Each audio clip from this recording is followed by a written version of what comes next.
Hello दोस्तों, स्वागत है आपका मेरे चैनल कहानी 2.0 में। आशा करती हूँ आप सब बहुत ही अच्छे होंगे।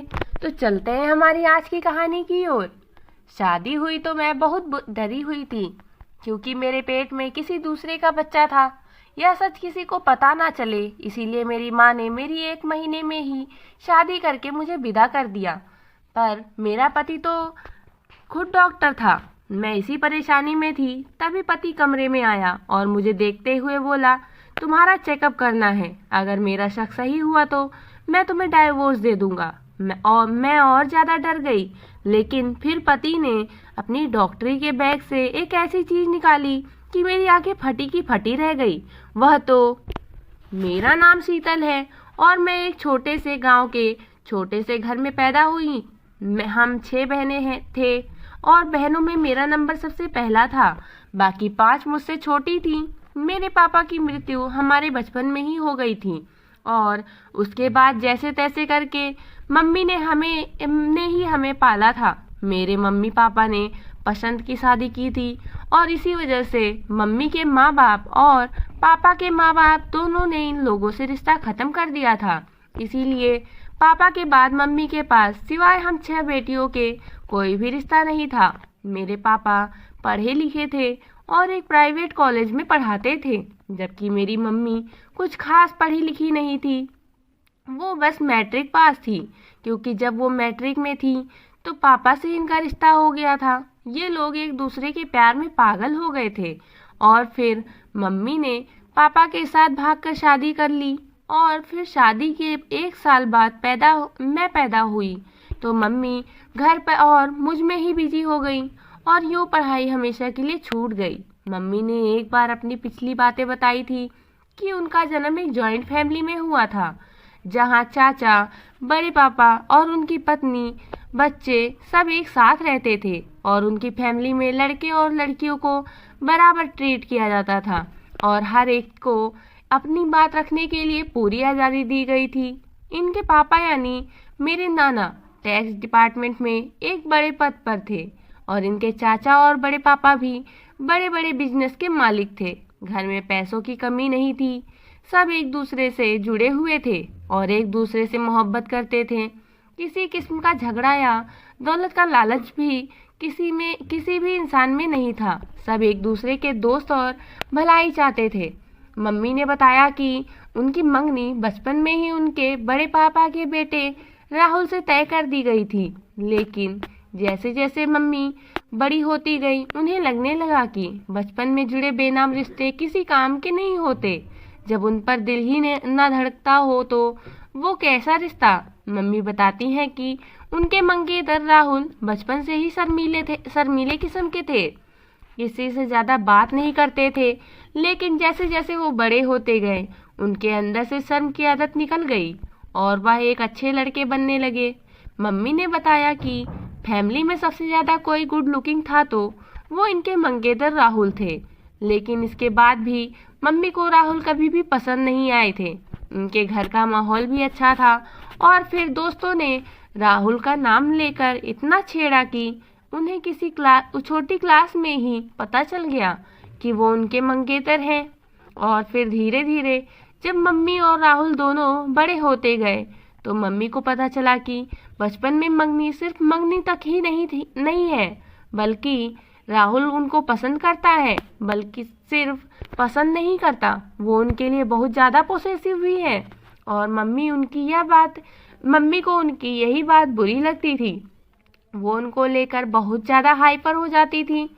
मम्मी कहती हैं कि अगर फैमिली में सबसे ज़्यादा हैंडसम अगर राहुल था तो फैमिली में सबसे ज़्यादा गुस्सा वाला भी राहुल ही था। उसका गुस्सा बहुत तेज था और कभी कभी मम्मी को लगने लगता था कि वह साइको है जो खुद के आगे किसी के बारे में नहीं सोचता। उन्हें मम्मी को उनके भाई से बात करना पसंद नहीं था और उन्हें टोकना अपना हक समझते थे। और एक बार तो उन्होंने मम्मी के चाचा के बेटे का हाथ तोड़ दिया, और सिर्फ इसलिए कि उसने मम्मी का हाथ यूं ही मजाक में पकड़ लिया था। मम्मी 9वीं क्लास में थी और वो 12वीं क्लास में थे, लेकिन गुस्सा इतना था कि वो 30-40 के जवान मर्द में भी ना हो। मम्मी बताती हैं कि उनके अपने माँ बाप यानी कि मेरे नाना नानी ने कभी भी उनको किसी बात के लिए नहीं रोका टोका था और हर तरह की आज़ादी दे रखी थी। लेकिन उन्हें कैद करके रखना चाहते लेकिन वो राहुल उन्हें कैद करके रखना चाहते थे। वो किसी साइको आशिक जैसे थे जो अपनी माशूका को दुनिया से छुपाकर अपने पैरों में रखना चाहते थे, चाहे माशूका का दम घुट जाए। और यही उनमें कमी थी। एक बार भाई का हाथ तोड़ा तो घर वालों ने प्यार से समझाकर इग्नोर कर दिया और यहीं से उनकी हिम्मत बढ़ी और फिर उन्होंने मम्मी के दांत तोड़ दिए क्योंकि मम्मी उनसे बात करते हुए किसी बात पर मुस्कुरा दी थी। इस बार हद हो गई थी और मम्मी को राहुल से नफरत हो गई थी। राहुल की हरकतें किसी नॉर्मल इंसान की हरकतें नहीं थी और यही बात मम्मी ने जब बड़े पापा से की कि वो राहुल का इलाज करवाए क्योंकि राहुल एक साइको पेशेंट है और इससे सबकी जान को खतरा है, तो पहली बार मम्मी के बड़े पापा ने मम्मी के मुंह पर थप्पड़ दे मारा था और इसी बात ने मम्मी के नफरत को और हवा दे दी थी। इन्हीं दिनों राहुल का रिजल्ट आ गया था और साथ ही उसको इंग्लैंड के एक मेडिकल कॉलेज में स्कॉलरशिप ऑफर आई, तो मम्मी के बड़े पापा ने उसे वहां भेजने की सारी तैयारी कर ली, जबकि वह जाना नहीं चाहता था। और जब गया तो जाते हुए सब भाई को वार्न करके भी गया था कि कोई भी मम्मी के आस पास नजर आए ना आए। राहुल से सब भाई इस कदर डर गए थे कि अब वो मम्मी के आसपास भी नजर नहीं आते थे और यूं मम्मी अकेली और तन्हा हो गई थी और हर गुजरता लम्हा उनके दिल में राहुल के लिए नफरत ही की जड़ें मजबूत कर देता था। मम्मी इन दिनों मैट्रिक में थी और इन्हीं दिनों मम्मी की क्लास में एक नई लड़की का एडमिशन हुआ जो मुंबई से माइग्रेशन करवा कर आई थी क्योंकि इसके पापा की पोस्टिंग यहाँ हुई थी। मम्मी की इस लड़की से जिसका नाम सिया था उससे अच्छी दोस्ती हो गई थी और इसी दोस्ती के जरिए मम्मी की मुलाकात मेरे पापा से हुई। मम्मी की वो दोस्त सिया मेरे पापा की बहन यानी कि मेरी बुआ थी। अब वो इन दिनों MSc फिजिक्स कर रही थी और मम्मी से उम्र में बहुत बड़े थे, लेकिन पहली नज़र की मोहब्बत ने मम्मी पापा दोनों के दिल में डोर डाल दी और यूं एक मैच्योर इंसान एक इनमेच्योर लड़की की मोहब्बत में बह गया। मेरे पापा बहुत शांत स्वभाव के अच्छे इंसान थे और मम्मी को वो बहुत अच्छे लगे थे और वो पापा के साथ ज़िंदगी गुजारना चाहती थी। मम्मी ने मुझे बताया कि जब तुम्हारे पापा ने मेरे लिए रिश्ता भेजा तो मेरे माँ बाप और ख़ास तौर पर बड़े पापा तो आग बबूला ही हो गए थे। एक तो मैं राहुल की मंगेतर थी, ऊपर से तुम्हारे पापा मुझसे उम्र में भी काफ़ी बड़े थे। मेरे घर वालों को इतना ऐतराज़ था इस रिश्ते से कि उन्होंने तुम्हारे पापा के माँ बाप यानी कि तुम्हारे दादा दादी को खूब बेइज्जत किया और इस बेइज्जती की वजह से तुम्हारे दादा दादी भी अब कुछ भी हो जाता मेरी और मेरे घर वालों की शक्ल नहीं देखना चाहते थे। लेकिन मैं और तुम्हारे पापा यूं घर वालों की वजह से अपनी मोहब्बत की कुर्बानी नहीं दे सकते थे, इसलिए लाख घर वालों को मनाने पर भी जब वो न माने तो हमने छुपकर विवाह करने का फैसला किया और एक दिन चुपके से विवाह कर लिया। ये खबर जब मेरे घर वालों ने सुनी तो जिंदगी में पहली बार मेरे पापा ने भी मुझे मारा था और फिर शायद उन्हें मुझ पर तरस आ गया था जो उन्होंने तुम्हारे पापा को बुलाया और मुझे उनके साथ ये कहकर भेज दिया कि अब उनका मुझसे और मेरा उनसे कोई रिश्ता नहीं, इसीलिए अब वह कभी मेरी शक्ल नहीं देखना चाहते। और बड़े पापा ने यह भी कहा कि जितनी जल्दी हो सके हम दोनों ये शहर छोड़कर चले जाएं, क्योंकि राहुल को पता चल चुका है और वो गुस्से से पागल हुआ इंडिया आने को तैयार है और अगर वो आ जाएगा तो मुझे और तुम्हारे पापा को जिंदा नहीं छोड़ेगा। मैं उसको जानती थी, वो गुस्से का भी बात था, इसलिए मुझे उस शहर को छोड़ना ही बेहतर लगा था। और दूसरी तरफ तुम्हारे दादा दादी भी गुस्से से बैठे थे। उन्होंने तो हमें घर में घुसने भी नहीं दिया और दरवाजे से ही विदा कर दिया था। मैं और तुम्हारे पापा मुंबई से निकले और यहाँ दिल्ली में आ बसे। तुम्हारे पापा पढ़े लिखे थे तो उन्हें अच्छी नौकरी मिल गई और जिंदगी बहुत अच्छी गुजरने लगी थी। ऐसे ही हमारा आशियाना खुशियों भरा होता अगर तुम्हारे पापा को भगवान अपने पास ना बुला लेते। मैं उनकी बड़ी और समझदार बेटी थी और वह अपनी हर बात और दुख मुझसे यूं बांट लिया करते थे जैसे हम दोनों सहेलियां हैं हो। अपनी पिछली बातें करते करते करते यूं मायूस हो गई थी और मुझे भी पापा की याद आ गई। मैं 12 साल की थी जब पापा का रोड एक्सीडेंट हुआ और वो दुनिया से चले गए। उनके साथ की जिंदगी और उनके बाद दूसरी जिंदगी में बहुत फर्क था। उनके साथ जिंदगी रंगीन और खूबसूरत थी। दुनिया की हर साया सर पर थी और उनके बाद ऐसा वक्त भी आया जब हम खाने को भी तरस गए थे और तब मम्मी ने लोगों के घरों में काम करना शुरू कर दिया और हम 6 बेटियों को पालने लगी। मम्मी के पापा और फिर मेरे पापा ने उन्हें फूलों की सेज पर रखा था और अब कदम कांटों पर पड़े थे तो बहुत तकलीफ हो रही थी, लेकिन बर्दाश्त शर्त थी जीने की और यूं ही मेहनत करती रही और हम बड़े होते गए। मुझे मम्मी ने दोस्त समझकर सब बताना शुरू किया तो डिप्रेशन में पढ़ाई से मन हट गया।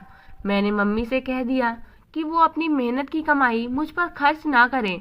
मैं पढ़ नहीं सकती। पढ़ाई छोड़कर मैंने एक फैक्ट्री में नौकरी पकड़ ली जहाँ से मुझे 20,000 मिलता था। मैं जब मम्मी के हाथ पर इन पैसों को रखती तो उनके चेहरे पर छाई खुशी देखकर मैं सुकून से हो जाया करती थी। मुझसे छोटी बहनें पढ़ाई में काफ़ी अच्छी थीं और मुझसे साल भर छोटी ने मैट्रिक के इम्तिहान में पूरे बोर्ड को टॉप किया था और फिर उसका एडमिशन अच्छे और बड़े कॉलेज में हुआ था।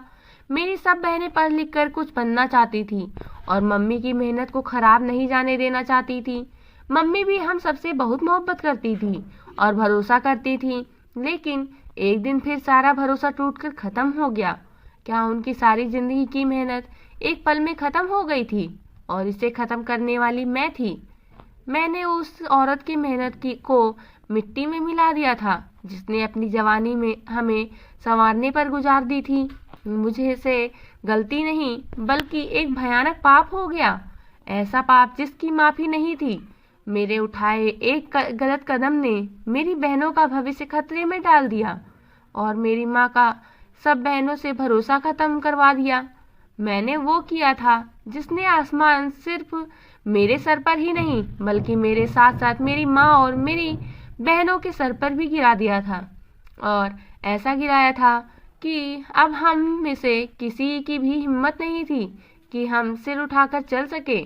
हुआ कुछ यूं कि मैं जिस फैक्ट्री में जाया करती थी, इस फैक्ट्री के मालिक से उसका एक दोस्त मिलने आया था और फिर अक्सर ही वो दोस्त फैक्ट्री आ जाया करता था। उसका नाम रवि था और वो मुझे देखकर एक दिलकश सी मुस्कुराहट पास करता था।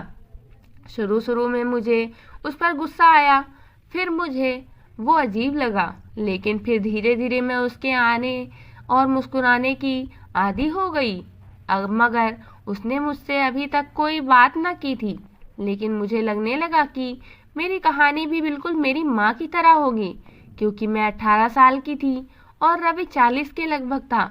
लेकिन उसकी ड्रेसिंग और डैशिंग दोनों देखने लायक थी। वो इंतहाई स्मार्ट और हैंडसम था और फैक्ट्री की हर लड़की उसे देखकर स्माइल पास करती थी, लेकिन वो सिर्फ मुझे देखकर मुस्कुराता था। इस बात ने मुझे जरा मगरूर कर दिया। एहसास ही कुछ ऐसा होता है।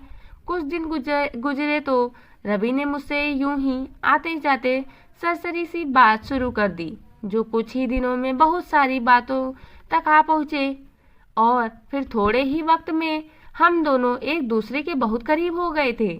और अब वो रोज फैक्ट्री आया करता था और रोज मेरे लिए एक गिफ्ट लाया करता था और मैं मम्मी से कहती कि फल दोस्त ने दिया है। मम्मी को अपनी बेटियों पर खासकर मुझ पर बहुत ज़्यादा भरोसा था, वो मेरी बात पर यकीन कर लिया करती थी और मैंने भी सोच लिया था जैसे ही रवि अपने दिल की बात करेगा तो मैं मम्मी से बात कर लूँगी। और मुझे यकीन था कि मम्मी मेरे साथ वो हरगिज नहीं करेगी जो उनके साथ हुआ था। वो मेरी खुशी के लिए कुछ भी कर सकती थी और मेरी पसंद की शादी तो करवा ही सकती हैं। मेरी मम्मी ने यही सिखाया था कि मोहब्बत करने में कोई पाप नहीं। तो मुझे यकीन था कि मेरी मोहब्बत को मानने में भी उनको कोई ऐतराज नहीं होगा। मैं इन दिनों बहुत खुश थी, बल्कि मैं हवाओं से उड़ती फिरती थी। एक डैशिंग और इतना अमीर आदमी मुझ पर फिदा था, लेकिन फिर मुझसे एक बहुत बड़ी गलती हो गई। मैं मोहब्बत में बहक गई और एक पाप कर बैठी, ऐसा पाप जो सारी जिंदगी तड़पाने को काफी था। हुआ कुछ यूं कि मेरा बर्थडे आ गया था।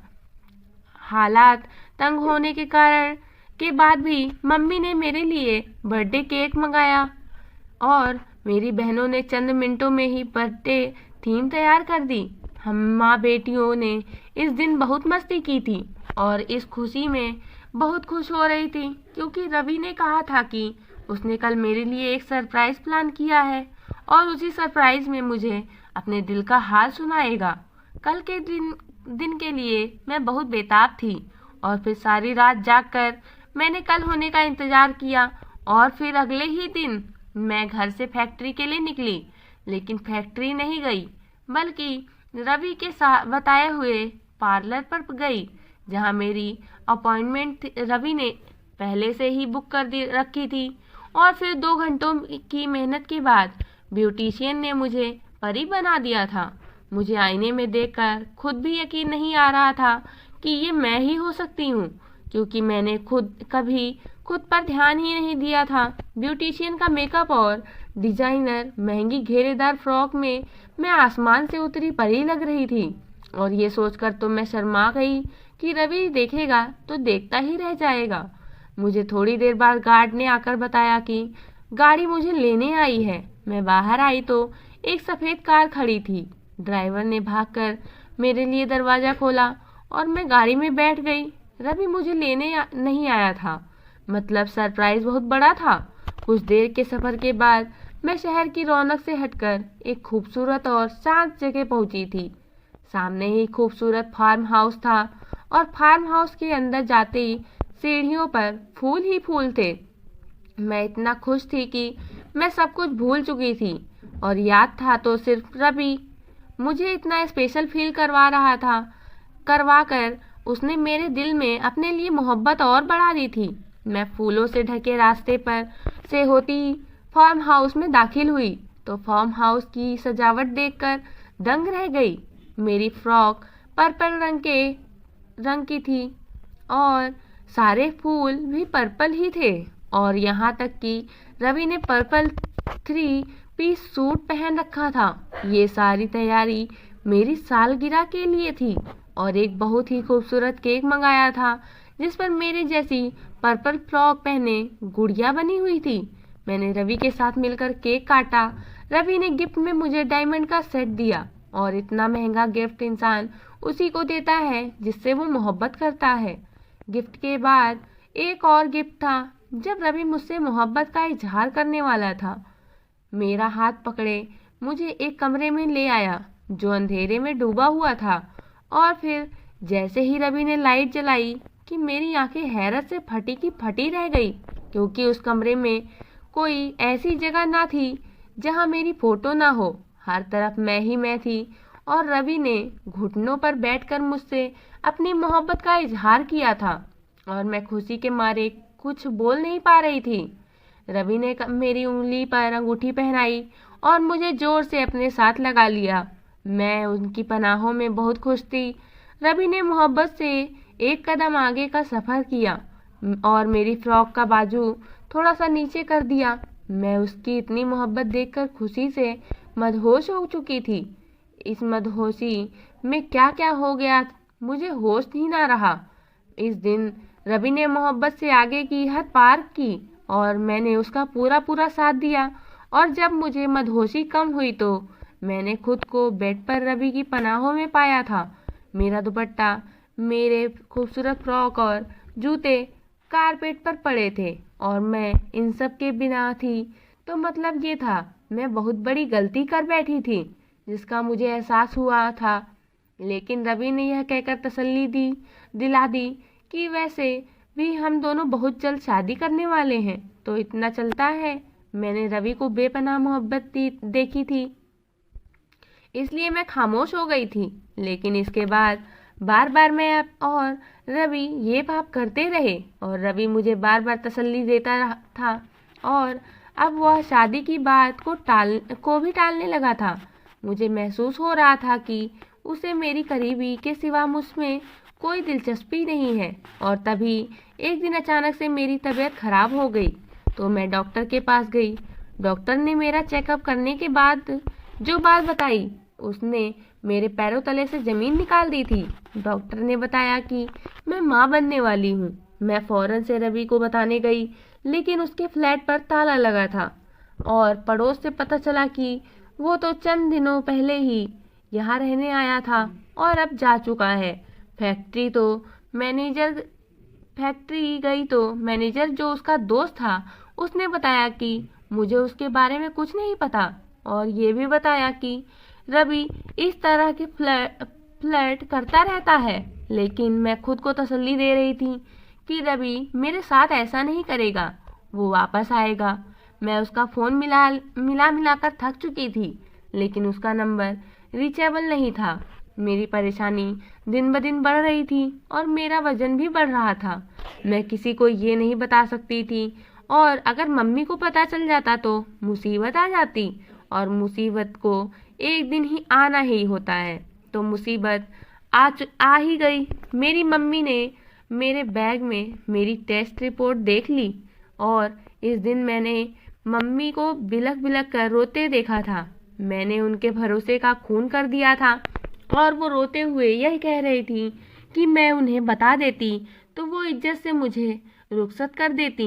ये सब तो ना देखना पड़ता, लेकिन यह सब हो चुका था और मैं मम्मी से माफ़ी मांग कर थक चुकी थी। लेकिन मम्मी ने मुझसे मुंह मोड़ लिया और बहनों पर भी इतनी पाबंदियां लगा दी थी कि वो भी मुझे देखना नहीं चाहती थी। मम्मी ने पाप की पोटली यानी कि मुझे ठिकाने लगाने का सोचा और रिश्ते वाली बुआ को रिश्ता लाने को कहा, चाहे किसी अंधे लंगड़े लूले का ही क्यों ना हो। और बुआ मेरे लिए रिश्ता भी ले आई, जिसे मम्मी ने बिना जांचे परखे और बिना लड़के को देखे ही हाँ कर दी थी। और फिर मेरी शादी करवा कर बिना मुझसे मिलके मुझे घर से भेज दिया। यहाँ तक कि उन्होंने ना खुद अपने दामाद को देखना जरूरी समझा और ना मुझे दिखाया। फूआ के साथ ही मैं दुल्हन बनी अपने पति के घर आ गई। फूआ शायद मेरे पति को की जानने वाली थी। वो मुझे कमरे में बिठाकर जा चुकी थी। वो एक अच्छा और बहुत बड़ा घर था। मैं वैसे ही बहुत ज़्यादा डरी हुई थी। मेरे पेट में किसी दूसरे का बच्चा था और अब मैं किसी की पत्नी थी। मम्मी ने कहा था कि यह बात किसी को बताने की ज़रूरत नहीं है। मैं इस बात को छुपा कर के रखूं और कुछ दिन बाद बता दूं कि मैं माँ बनने वाली हूँ, तो मेरा पति समझेगा ये उसी का बच्चा है और मेरी बदनामी भी नहीं होगी। लेकिन अभी कुछ देर पहले जो बात बुआ बता कर गई थी, उसने मेरे रोंगटे खड़े कर दिए थे। बुआ ने कहा था कि मेरा पति डॉक्टर है और अगर वो डॉक्टर था तो मैं उससे चाहकर भी सच नहीं छुपा सकती थी। और आज शादी की पहली रात थी। मेरी हकीकत उसके सामने खुल जानी थी। इसी वक्त कमरे का दरवाज़ा खुला और मेरा पति अंदर दाखिल हुआ। मेरा दिल धक धक कर रहा था। चेहरे पर कई रंग आ जा रहे थे। मेरे हाथ पैर कांपने लगे थे। मेरा पति आया और उसने जो बात की उससे मेरे चेहरे का रंग फीका पड़ गया था और मेरा चेहरा लट्टे की तरह यूं सफ़ेद हो गया जैसे मैं मर चुकी थी। मेरे पति ने कहा कि वो मेरा एक टेस्ट करेगा क्योंकि उसे मेरी हालत देखकर मुझ पर शक हो रहा है। वो जैसे जैसे जल्दी में शादी हुई तो कोई पागल भी समझ सकता है कि ज़रूर कुछ गड़बड़ है, इसलिए वो मेरा कुछ टेस्ट करेगा और जैसा वह समझ रहा है अगर वह ठीक हुआ तो वह मुझे डिवोर्स दे देगा। मुझे कुछ समझ नहीं आ रहा था कि मैं क्या करूं तो क्या करूं। मैं बुरी तरह से फंस चुकी थी। मुझे शिद्दत से अपनी दूसरी बड़ी गलती का एहसास हुआ जो मैंने शादी करके की थी। मुझे शादी करनी ही नहीं चाहिए थी। इससे अच्छा था कि मैं जहर खा लेती और फिर सबके लिए सब कुछ ठीक हो जाता। लेकिन अब सब कुछ खराब होने वाला था, क्योंकि जैसे ही वो टेस्ट करता मेरा भांडा फूट जाता और फिर वो मेरे साथ क्या क्या करता ये भी मैं नहीं जानती थी। मैं डर से खुद में सिमटी बेड पर बैठी थी। मेरा पति अलमारी से अपना डॉक्टरी का बैग निकाल कर लाया। मेरे दिल के धड़कने की रफ्तार तेज हो गई थी और मैं जान चुकी थी कि आज मुझे मौत और बदनामी से कोई नहीं बचा सकता, क्योंकि यहाँ मुझे डाइवोर्स होती और फिर सीधा मुझे ज़िंदगी को अलविदा कह देना था, क्योंकि इसके सिवा और कोई चारा ही नहीं था। मेरे पति ने अपनी डॉक्टरी का बैग मेरे सामने बेड पर रखा और उसे खोलकर सबसे पहले जो चीज़ उसने निकाली उसे देखकर मेरी आंखें हैरत से फटी की फटी रह गई, क्योंकि वो तो मेरी और रवि की फ़ोटो थी, और वो भी ऐसे वक्त का जब मैं रवि के धोखे को मोहब्बत समझकर बह गई थी और खुद को उसके हवाले कर दिया था। मेरे पति ने वो फ़ोटो मेरे सामने फेंकी और फिर बैग से कुछ निकालने लगा, और कुछ देर बाद उसने बैग से चमड़े की तरह की कोई चीज़ निकाली और अपने चेहरे पर पहन ली, और फिर तो मेरे पैरों तले से ज़मीन निकल गई, क्योंकि मेरे सामने रवि नहीं खड़ा था, बल्कि वह रवि का मुखौटा था जो मेरे पति ने अपने चेहरे पर लगाया था। उसने रवि के चेहरे वाला मास्क उतारा और जोर से हंस पड़ा, और फिर जब उसने मुझे अपना नाम बताया तो मेरे ऊपर एक और बड़ा बम गिरा। उसका नाम था राहुल, डॉक्टर राहुल। वो मम्मी का मंगेतर था, जिसने मम्मी से बदला लेने का यह तरीका निकाला था। वो सब अपना कारनामा बता रहा था कि कैसे उसने मेरी मम्मी को ढूंढते इतने साल लगा दिए, और जब उसने मुझे देखा तो मुझ में मेरी मम्मी की आदत नजर आई, और फिर कुछ दिन में सब कुछ उसे पता चल गया, और तब उसने ये खेल खेला। इंसानी शक्ल का एक मास्क उसने बनवाया और वो पहनकर वो मुझे धोखा दे रहा था, ताकि मेरी माँ वैसे ही तकलीफ से तड़पे जैसे मेरी माँ के भाग जाने के बाद वह तड़पा था, और उन्हें ढूंढता रहा। और फिर उसने मेरा इस्तेमाल किया, और क्या ही घिनौने तरीके से मुझे इस्तेमाल किया था। मम्मी ठीक कहती थी, राहुल एक पागल आदमी है, और इस वक्त वो कोई जंगली लग रहा था। वह सच में साइको था, और मुझे उससे डर लगने लगा। वो मेरी मम्मी से बदला लेने के लिए न जाने आज मेरे साथ क्या करता। मैं एक बार फिर से बुरी तरह से फंस चुकी थी। राहुल का मकसद मेरी माँ को मौत से बदतर तकलीफ देना था, और आधा वो मेरे जरिए दे चुका था और बाकी आधी भी मेरे ही जरिए देना चाहता था। उसने अपनी उसी डॉक्टरी के बैग से रिवॉल्वर निकाला और उसमें गोलियां डालने लगा। एक माँ को मौत से भी बदतर तकलीफ उसके औलाद के मौत पर होती है, और वो मुझे मारकर ये तकलीफ मेरी माँ को देना चाहता था। मैं जो कुछ देर पहले खुदकुशी का सोच रही थी, अब मौत को अपने सामने देखकर मेरी टांगे कांपने लगी। मैं खुद को बचाना चाहती थी, लेकिन कैसे बचाती मैं खुद को इस दरिंदे से। लेकिन तभी मेरी नज़र बेड पर साइड पर रखे गुलदस्ते पर पड़ी, और मैंने फौरन वो गुलदस्ता उठाया और उसके सर पर दे मारा। वो चकराकर फर्श पर गिरा और उसके हाथ से पिस्तौल दूर जा गिरी। उसने मेरे साथ जो कुछ किया था वो माफ़ करने के काबिल नहीं था, और इससे पहले कि वो उठ खड़ा होता मैंने कांपते हाथों से गुलदस्ता वापस उठाया और उसके सर पर मार कर चकनाचूर बना दिया। इसके बाद मैं खौफ से चीखने लगी थी और दरवाज़ा खोलकर बाहर भागी, मगर लहंगे में फंसकर धड़ाम से सीढ़ियों से नीचे गिरी थी। मेरा पूरा शरीर दर्द से चूर हो गया था, और मुझे महसूस हुआ कि मेरा बच्चा पेट में ही सांस लेना छोड़ चुका है। उसके बाद मैं होश खो बैठी। मुझे होश आया तो मैं हॉस्पिटल में थी और मेरे पास मेरी माँ थी। मुझे अपना शरीर हल्का फुल्का सा महसूस हुआ तो मेरी आँख से बहुत आंसू निकले थे। मैं अपना बच्चा खो चुकी थी। मैंने रोते हुए माँ को सारी बातें बता दी, और मैंने यही बयान पुलिस को भी दिया था। मुझे डॉक्टर राहुल के मौत के इल्ज़ाम में गिरफ्तार करके ले गई थी। माँ ने अपने जेवर और घर जो पापा ने लिया था सब बेच दिया और एक अच्छा वकील किया जिसने साबित कर दिया कि मैंने डॉक्टर राहुल का खून सेल्फ डिफेंस में किया है। मुझे खुद को बचाने की ज़रूरत थी, इसलिए मैंने उसे मार दिया और मैं रिहा हो गई। माँ ने मुझे माफ़ कर दिया और ज़िंदगी को हमने एक बार फिर से नए सिरे से शुरू कर दिया था। तो दोस्तों, आपको यह कहानी कैसी लगी, आप कमेंट करके ज़रूर बताना। और अगर ऐसी कहानी आपको अच्छी लगी है तो मैं आगे भी अच्छी अच्छी कहानियाँ आप लोगों के लिए लाती रहूँगी। मिलते हैं अगली वीडियो के साथ। धन्यवाद।